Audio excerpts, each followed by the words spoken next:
حضرت ابو ہریرہ رضی اللہ عنہ سے روایت ہے کہ رسول اللہ صلی اللہ علیہ وآلہ وسلم نے فرمایا، جو کسی مسلمان کی کوئی دینوی تکلیف اور پریشانی دور کرے گا، اللہ تعالیٰ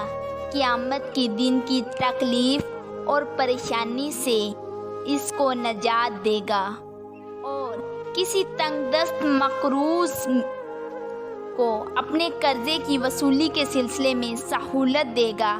اللہ تعالیٰ اس کو دنیا اور آخرت میں سہولت دے گا، اور جو کسی مسلمان کی پردہ پوشی کرے گا، اللہ تعالیٰ دنیا اور آخرت میں اس کی پردہ پوشی کرے گا، اور جو کوئی بندہ جب تک اپنے کسی بھائی کی امداد کرتا رہے گا،